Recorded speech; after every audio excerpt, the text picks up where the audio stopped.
current realities, in Nigeria: media, terrorism, and national security, addressing the complexities.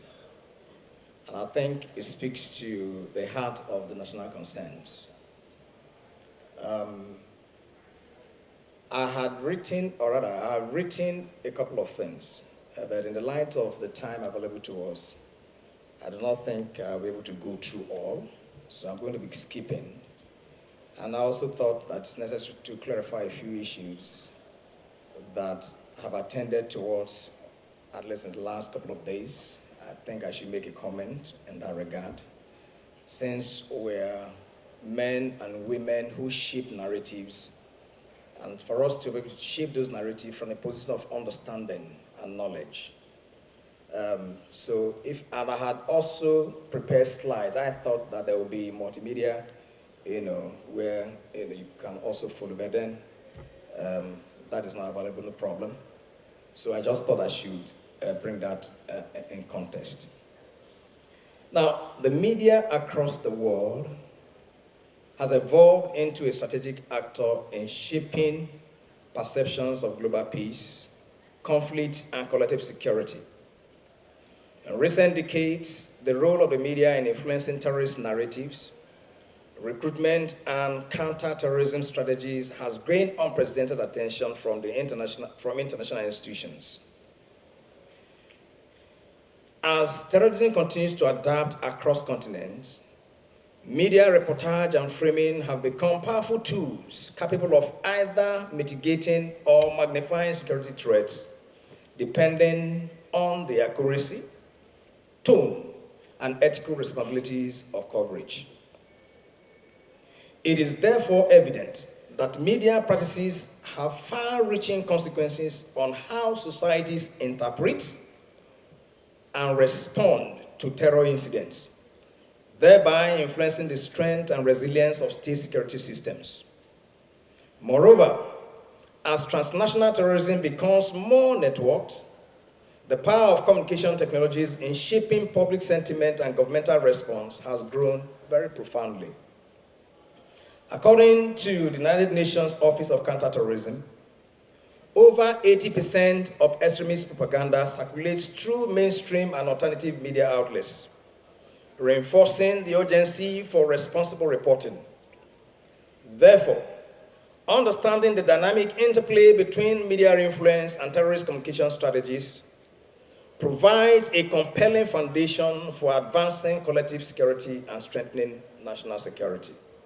This is more important because every one of us who belong or who come, not only do we come from this geographical space, we also do our business, we live within the geographical space. Remarkably, contemporary global realities have underscored how terrorism strategically exploits media channels to amplify fear and influence public perception. The United Nations Educational, Scientific, and Cultural Organization, UNESCO for short, observes that distorted news dissemination intensifies public anxiety and destabilizes cooperative security efforts among states. Similarly, the World Economic Forum notes that coordinated misinformation campaigns have escalated radical narratives, thereby complicating counter-terrorism coordination. In response, nations have progressively strengthened professional media reportage through collaborative policy reforms and interagency information protocols aimed at enhancing counterterrorism and national security. In democratic societies, the legitimacy of national protection rests on the ability to defend life and order without undermining justice, freedom, or the public's right to know. This is so because when courage gives way to silence and any perceived danger is used as justification for stifling critique, the very safeguards intended to protect society can become a threat. Hence, national security is viewed as the strategies, institutions, including the media, laws, and practices by which a state seeks to protect its territory, citizens and institutions from internal and external threats. So the media remains part and parcel of that institution that encompasses the architecture for national security. So ladies and gentlemen, the relevance of today's discourse cannot be overemphasized. Nigeria's security challenges are deeply intertwined with the dynamics of media representation and public's access to credible information. According to the National Security Strategy 2019, effective security management depends not only on intelligence gathering and military response, but also on how the media interprets and disseminates information about such operations to the citizenry. Scholars such as Nwabweze and Asema have also argued that partnership between journalists and security operatives could reduce terrorist propaganda by over 40% when properly institutionalized. I therefore wish to stress that the media remains a vital pillar in counterterrorism communication, capable of strengthening or weakening public trust in governance, depending on how reports are structured. Indeed, the National Broadcasting Commission has continuously emphasized responsible journalism in conflict-sensitive reporting, as misinformation or sensational coverage has often exacerbated public fear and hindered military operations in counter-insurgency zones.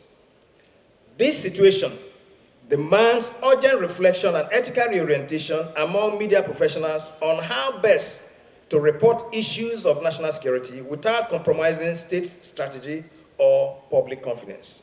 Hence, it becomes imperative that we collectively explore strategic mechanisms that will promote responsible media engagement in the national security architecture. Now this leads me to the aim, which is to guide our collective reasoning towards strengthening professional collaboration, ensuring responsible reportage, and addressing the evolving complexities of media, terrorism, and national security in Nigeria. And by virtue of the script that I've prepared, I thought that I needed to make some, conceptual clarifications. And given, the esteemed, audience, I do not think that I need to go into the nitty-gritty of conceptual clarification. But what needs to be stated regarding the media, I can't be defining and then giving a concept of media when I'm dealing with media executive. But then I thought that you should have insight as to, the standpoint for some of the representations I've made, where that kind of understanding is coming from. So it is in that light that I needed to stress that the media in Nigeria operates not merely as an information channel, but as a national stabilizing instrument. I think that is quite instructive. Furthermore, one must recognize that the manner in which the media reports acts of terrorism significantly shapes public perception and governmental response. So let us have that somewhere at the back of our mind. Again, terrorism is also one of the concepts, since that's what the topic covers. Again, it's not also my intention to give, a literary, or if you like, intellectual treatise on what terrorism encompasses, but for us to have, to bring it home in that sense. So from a domestic point of view, given what our law says, the Act, Terrorism Act, what it says, it sees terrorism as any act, and note, any act that involves violence or the threat of violence against persons or property intended to intimidate, coerce, or destabilize the government or society. This definition reflects the contextual realities of Nigeria's security environment, and I think it's nice for us to keep that in context. Because sometimes when laws are passed, we must also take interest in the process of lawmaking, because when it becomes law, then it now rests on those who are to implement, to enforce those laws, including the media. So you can't accuse those who are implementing the laws that you supervise the enactment of those laws. You are accusing them of enforcing the laws that you were in process of I mean, you are a part of the process that brought that law into being. I think this is actually the context in which I thought that terrorism, must be brought into context in part by way of clarification. Again, national security, I've written a good number of things which I believe that as you see it, you'll be able to get an answer. But then, I also thought it's necessary for me to emphasize that from a national perspective, that is, talking about national security, the Nigerian National Security Strategy 2019 views the concept of national security as the capacity of the state to preserve its sovereignty, ensure the protection of its citizens, defend its territorial integrity, and maintain peace, law, and order. It underscores the interconnection between democratic stability, economic resilience, and the protection of civil liberties as pillars of a secure nation. This definition, in my view, is considered most appropriate within our context since it reflects the security realities, like I mentioned, of our environment. So, by our interaction today, we should see national security as the sustained ability of the state to safeguard its territory or its territorial integrity, democratic institutions, and citizens' welfare against internal and external threats, while fostering peace, social justice, and sustainable development. So this is what I would like us to keep in mind. Now that we are done with the clarification of concept, I thought it's also necessary for us to look at the nature of the roles of media in support of terrorism efforts in Nigeria. Now, how can I be talking about the roles of the media when actually media professionals are the one I'm addressing? Again, it's essential for me to underscore that many of the roles that you perform, one of which, of course, information and surveillance in counterterrorism, is for a purpose, is within a certain context, and that context I've actually clarified in the contextual clarification. The next, of course, is agenda setting. I think since yesterday, if there's anything we've had and that has been drummed into our ears, is a rehash of the fact that you are men and women that shape opinions. You frame discussions. The context, you are the one who set the agenda, and among several other things. But the point here is,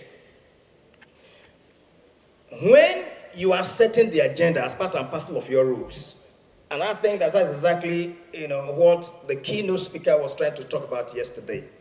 But then, in particular, since we are within the national security context, and we're not dealing with other external issues that have to do with politics, even though it's part, all right? Security and national security must be viewed, especially terrorism, must be viewed from the point of view that you, not only are you a player, a stakeholder, you are the one that is shaping what others must get to know. So how do you want them to know of what you are reporting on? Now, again, as those who mobilize, who are channels of social mobilization and social cohesion, as well as de-radicalization, again, the same question needs to be asked over and over again. Now, let me, shift a little bit, away from some of the rules, which I believe that when you get the paper, you also see them.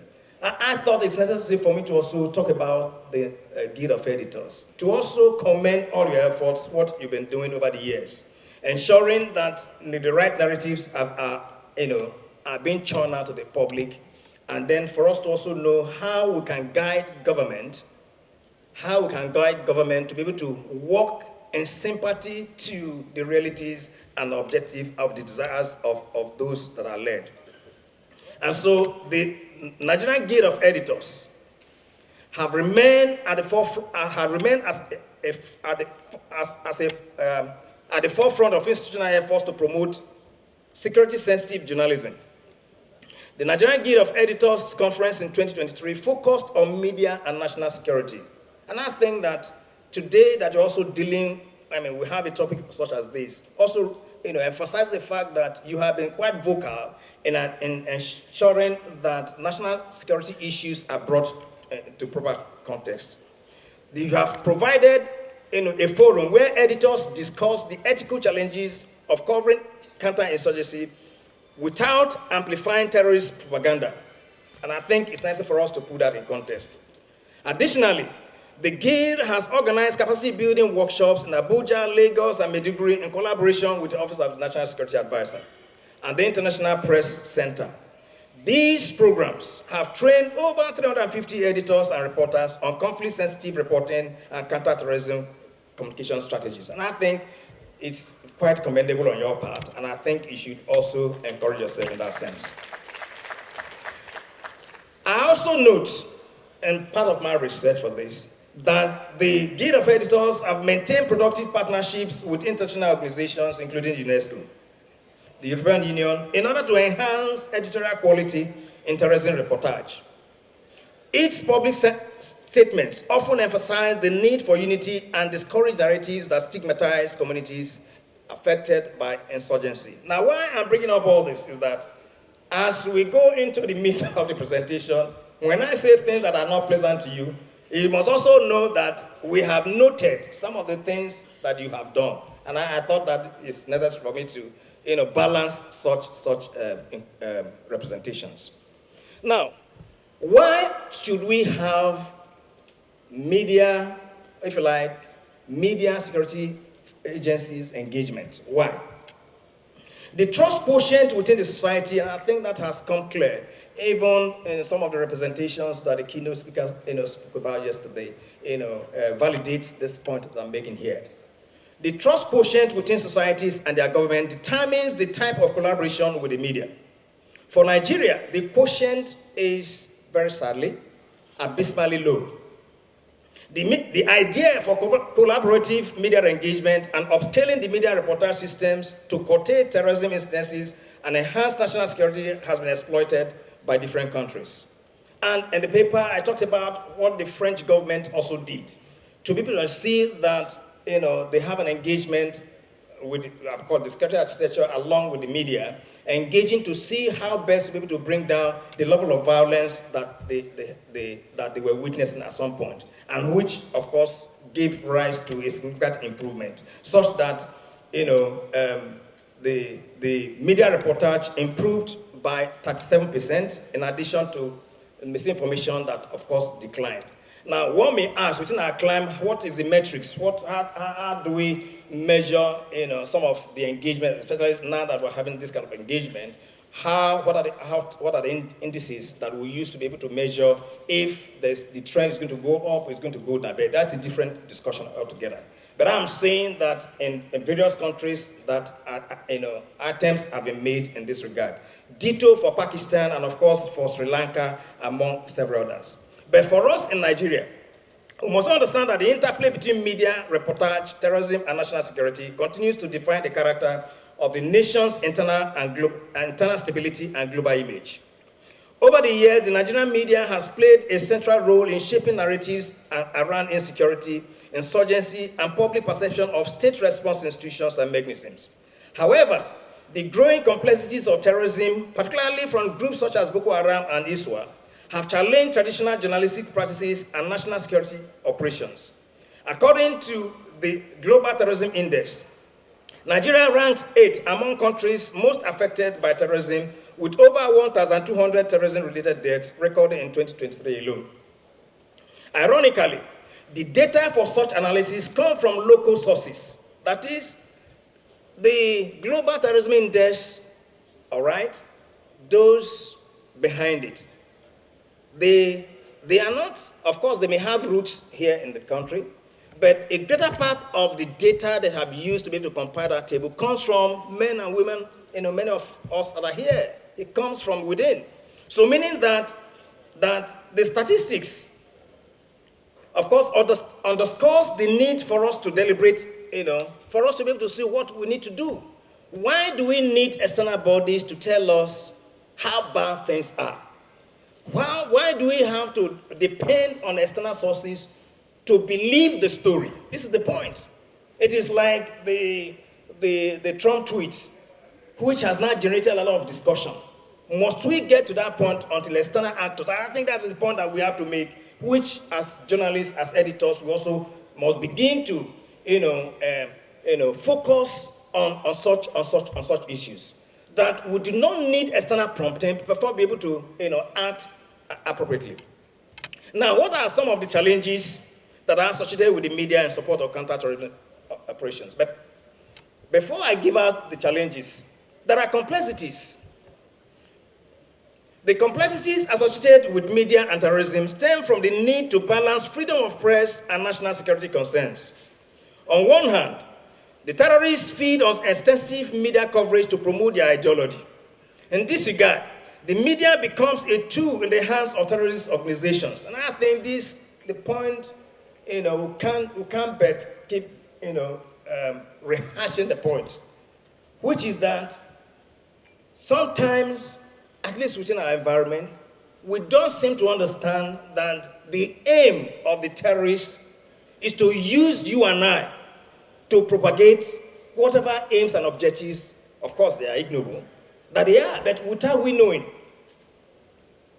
And this is the reason why there is need for us to have engagement. That is, when I say we now, I'm talking about the conventional, all right, if you like, the architecture, national security architecture framework, as it were, to have that kind of engagement, and for you to also see yourself to be part and parcel of it. On the other hand, excessive media coverage can create confusion and sometimes hinder efforts of agencies involved in counterterrorism operations. The media could thus be seen as glorifying terrorist activities. This is even more profound given that the trust quotient of government over the years is so low. Besides, open source media, reinforced by social media, complicates the situation. As a result, a delicate balancing act is necessary to ensure that while reporting activities of terror groups for public knowledge, the objective of counterterrorism measures shouldn't be diminished. That's why sometimes the caption that you give to stories, all right? Yes, somebody talked about the need to sell, the need to make business and all that. I believe that the aim can still be achieved without actually glorifying, or if you like, giving attention, greater attention to the criminals who have perpetrated an act as against, those who are actually, making the effort to ensure that those criminals are brought to justice. So the point here is to say that the complexity stems from what kind of balancing are we giving? How are we in an attempt to report, or if you like, meet your responsibility, your task, your roles as men and women of the media? Are you glorifying the criminals amongst us, or you are amplifying the efforts of those that are countering those efforts? Now, in terms of the challenges, I also know that there has been an escalation and diffusion of violence today in our environment, and I think this is where we need to pay a lot of attention, in the sense that what ordinarily would have been a police responsibility, we are no longer able to draw a line to know when the military should be called in for such an operation. Now, and so, where you have maybe what used to be armed robbery, or if you like, minor stealing, or case of two fighting in quote, amongst others, because we have had repeated incidents of violence involving terrorist organizations, we are not able to dissect, or if you like, to separate them, and we lump them up, and they become what we report as terrorism.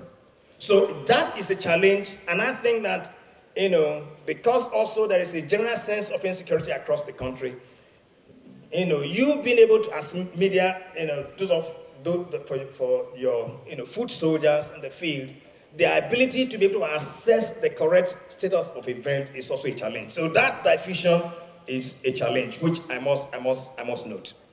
There's also the legal ambiguity and press freedom concerns, which I also think that is a challenge, part of which I've mentioned earlier on, which remains a challenge. But then, in spite of these challenges, it is necessary for you to know that you still have to maintain some form of balance.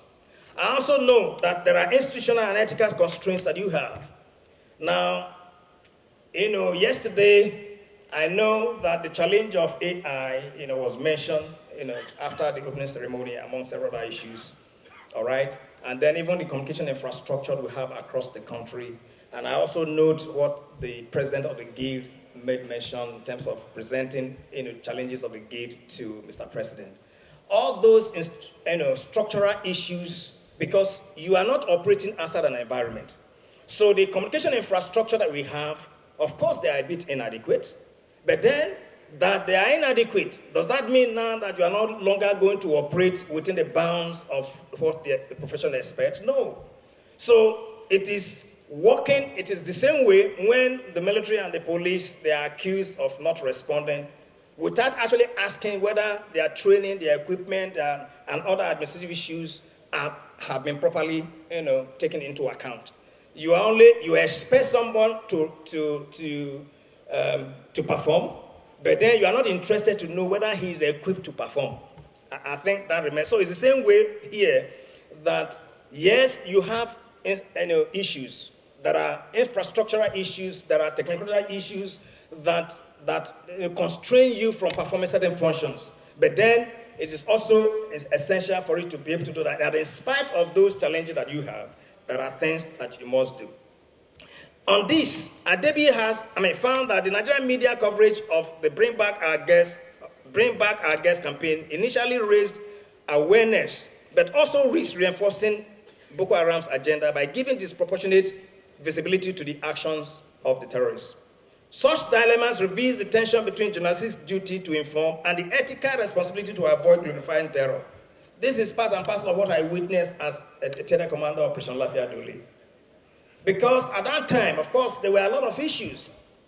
Things that ought to be left within the realm of partisan political discussions have now brought into the realm of national security conversation, which, it is the duty of editors to be able to make that distinction, so that when people want to use national security issues to campaign, then it should be your responsibility to change the narrative and set the agenda properly, so that we'll keep issues that are partisan in nature within the realm of such discussions. But then national security issues cover every one of us. So this is why today questions are being asked. We have been in this counterterrorism for such a long time, over 15 years. We have transcended political regimes from one political party to another. But it has not stopped because the prism of discussion has been within the context, missing the context. Instead of us seeing it from a national perspective that involves everyone, we want to think that it is a party A versus party B. And because party A has not done this, this is exactly where we are. Today, the story is different. I do hope that going forward, and I'm glad that in the sub-team, talked about 2027, so that we'll begin to leave issues of national security out of the agenda that we're going to be setting for political parties, which should, in my view, should be able to tell the political parties to tell us what their manifestos or what they intend to do over certain critical areas, and not for us to think that because so and so party has failed, then I want to believe that you get the point where I'm driving at. Inadequate institutional coordination between the media and security agencies. Again, this is also a challenge. I as CDS, I know that I had engagement with a good number of you, but then that is just as the military. But you see, I believe that part of the errors that we have made in the past is to see this war that we're fighting, that is the counter-insurgency war, counter-terrorism war, as something that is left for the military and the security agencies. No, it is the people's war. It is the national war. It is a national war. So the tools, the instruments, the various agencies of government that are responsible for certain actions are not the one to explain what they are doing with respect to the task that the state has given to them. And I think this point we need, and as editors, you need to put that in context. so that you don't unduly put pressure on the agencies, I feel like distracting the agencies that are doing certain work. You should hold government accountable because it is the state. The government represents the state. It is the state that has taxed these agencies. Do not see these agencies as part and parcel. I mean, they are two. Let's get it. These agencies are tools of the government. They are tools of the state. The state has given them a responsibility. So it is the state, in this case, the government, that you should hold accountable. You should interrogate as to what their response has been. The reason why many of us, this time you want to meet, you ask the security agencies to come and give you briefing on what they are doing about the war. No, they are not the one fighting the war. It is the state. It is the state that you should go to. What are you doing about this? When we talk about military subordination to civil authority, that's exactly what it means. It is the civil that takes responsibility for actions or inactions of all the agencies of government, including the military. I hope this sinks well. So it is from that point that you now begin to, the challenge of the limited or inadequate engagement with security agencies can be minimized. But if you think that by going individually to the police, to the military, or to customs, and so on and so forth, that's how we're going to solve the problem, it will be without end. I also note that as part of the challenge that we have, that are weak regulatory oversight and ethical breaches that we have in counterterrorism reporting. I want to believe that the National Press Council and the Union of Journalists, of course, have permitted sensational terrorism coverage. They have given some guidelines with respect to sensational terrorism coverage reporting. But in any case, I also believe that some publications have unintentionally amplified security propaganda. Notably, during the several Boko Haram attacks in 2019, unverified videos and inflated casualty figures circulated widely. Given the generally gullible frame of mind of the Nigerian society, it intensified public panic and inadvertently aided the terrorist psychological warfare. Because this war is also a war of the mind. The whole essence of terrorism is to, make the populace to believe that they are larger than who they are. Is to captivate the mind of the citizens. So, if by your reporting you are encouraging such approach, then of course you are contributing to their psychological warfare. War has different strands. There are physical aspects and there are mental aspects. The psychological warfare is a part and parcel of the mental aspect. It's a mental war that is going on in our minds. And I think that's where the media comes in, to be able to help us to address that mental line of operation. Now, I also know that there are challenges of contextual alignment of foreign media, and I think that we need to also pay attention to this. As a direct consequence of limited capacity of local media, most times the foreign media have been relied upon for news on counterterrorism in Nigeria. This is most appalling, as it presents the challenge of misalignment of the context of the foreign media reportage. Globally, national interests prevail. Thank you very much. Globally, national interests prevail with nations interacting on the international stage. The framing and contents of news items are usually crafted to first satisfy the interest. Thank you. To first satisfy the interest, that is, locally. And if it is from an external source, there is a basis for churning out such, frames to the country of interest. So it is not because of you. It's not for your interest first. It is first for the interest of the reporting country. And we must understand that. Our experience, in most cases, has shown reportage on our counterterrorism efforts by some foreign media are tangential to the operational objectives. The Reuters and Amnesty International have been seen at the forefront of promoting narratives that are misaligned. Regrettably, local media houses have relied on these platforms to propagate views to the detriment of counterterrorism objectives. I mean, I have tons and tons of experiences on this. I mean, the Reuters report of in 2022 is a case in point. And what they also said in 2014 was also a case in point, wherein our local media more or less heightened the report that Amnesty International as well as Reuters they came up. And that's why at that time I had to approach the National Human Rights Commission to please come to investigate the armed forces. And they did.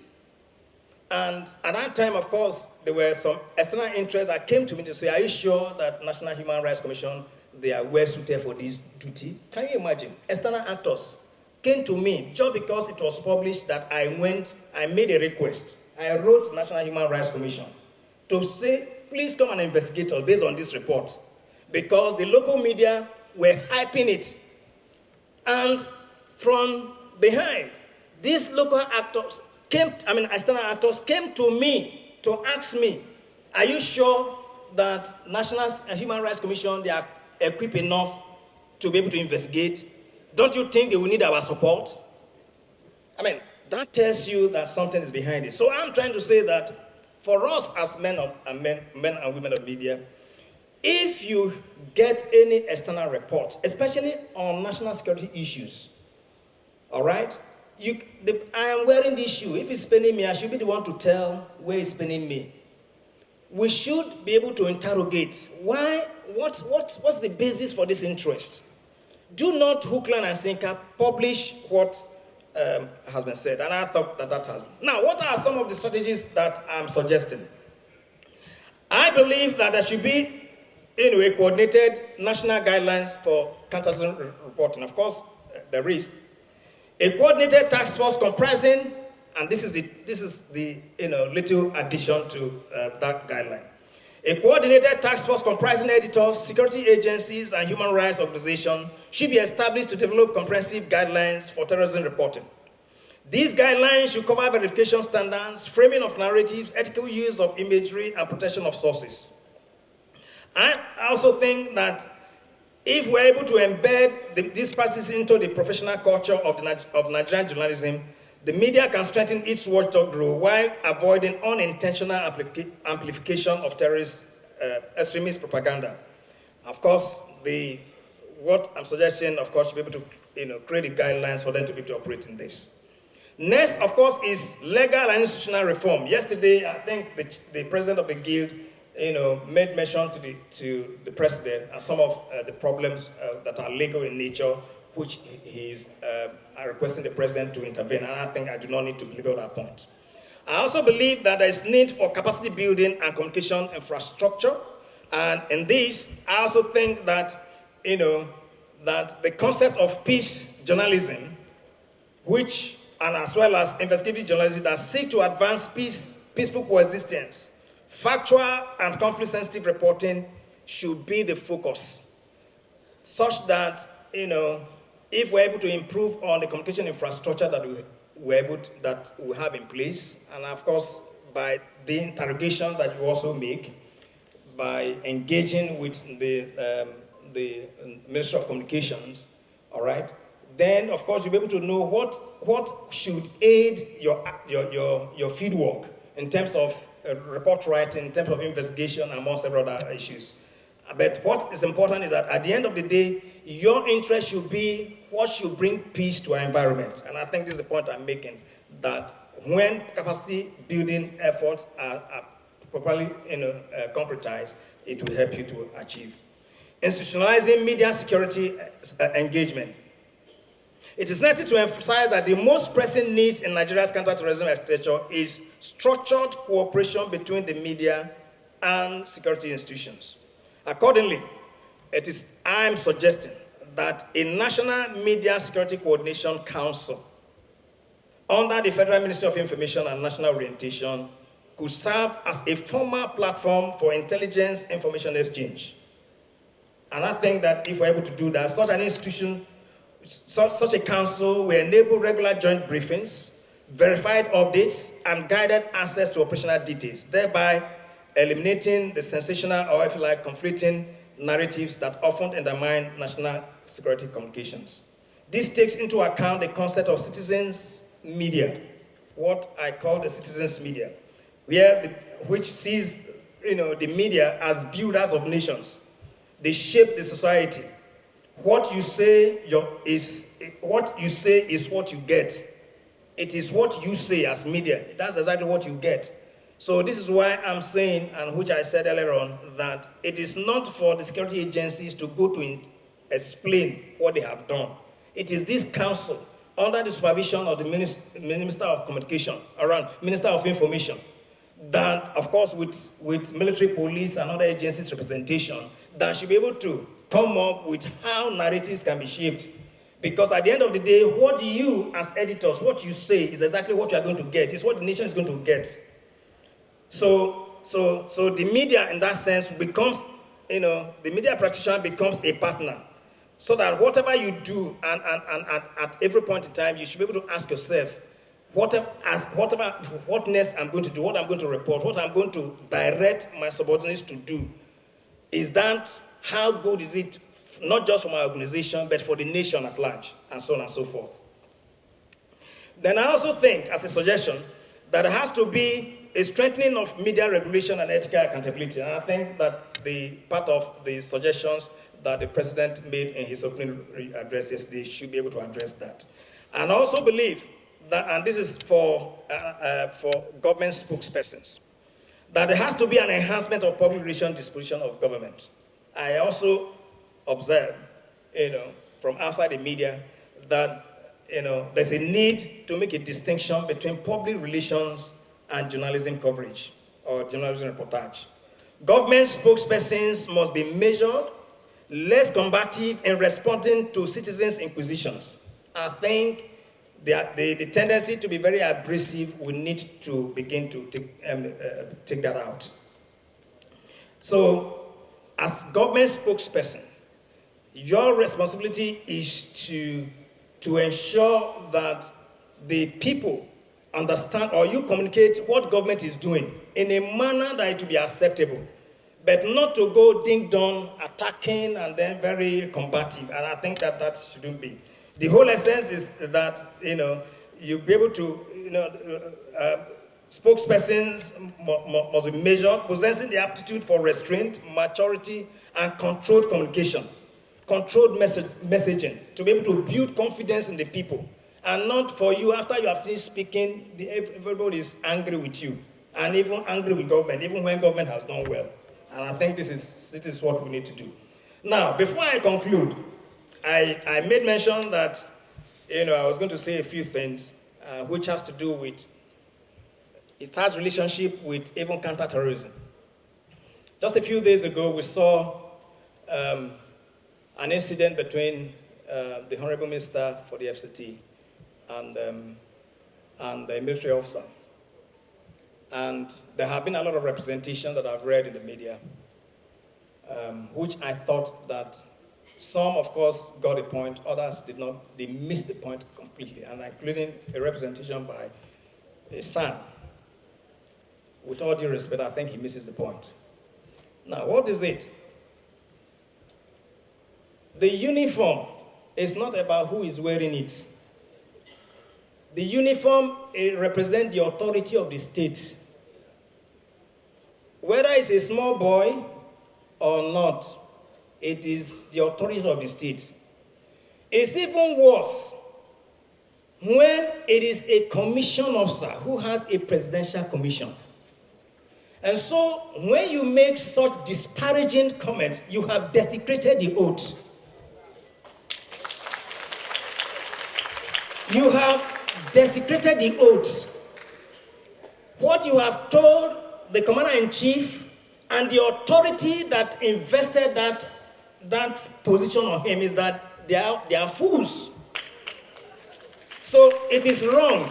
And I think that for the media, it is not about, in any case, law has two ends.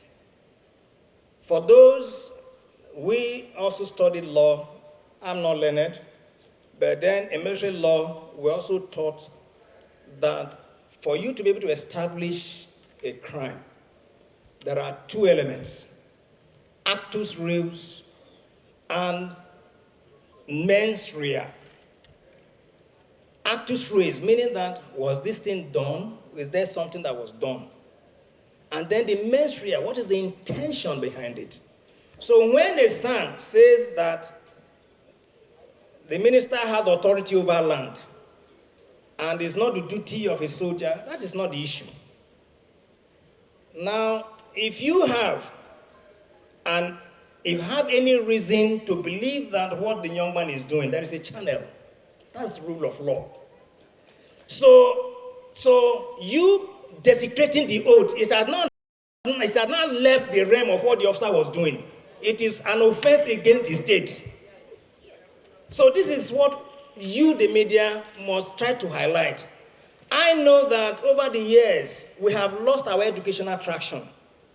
Civics that ought to be taught, these are things that primary school pupils, secondary school pupils ought to know, that even adults don't know anymore.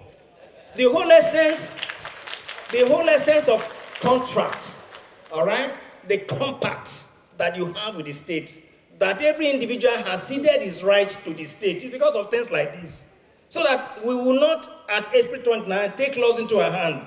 It is not a jungle. So if the state has, designated certain establishment and they get them a uniform for you to be able to easily recognize them. Because today now, am I the CDS? I'm not CDS. Look at what I'm wearing. But assuming I was wearing uniform today, it's a different matter entirely. The officer that's in question, if you see him tomorrow wearing uniform, you wearing mufti, you will not see him.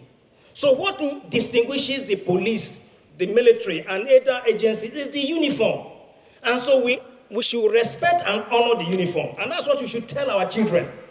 That every Nigerian, when you see them, are they doing what is right? They may not be doing what is right. But then it is not your duty to now lay your hands on them. So otherwise, we're in a jungle. That's exactly what's happening. That counter-terrorism has become a ding-dong thing. If you go to social media, nobody knows what is right and what is wrong. What was done with good intention is misinterpreted because of sins like that. And that's why I thought that since we're talking about media, terrorism, and national security, addressing the complexities, this is a part and parcel of the complexities that will give a wrong impression to those. Tomorrow, people will now think that when you see a military man, you should slap him. It's a jungle. Even police, why will you do that to a policeman? Me, as a general, I can't slap my soldier. I can't touch him. I can't use my hand on him. If I do that, either I apologize to him or I will be disciplined. The same thing, across the world, don't you see, even when police is brutalizing a citizen in US, trying to strangle, all the people around, do they go to hole? No. Because they respect the uniform. But is he misusing the uniform? Yes. Will he be dead to it? Yes. So let us get the distinction. I thought that it would be a good opportunity to see. So as I conclude,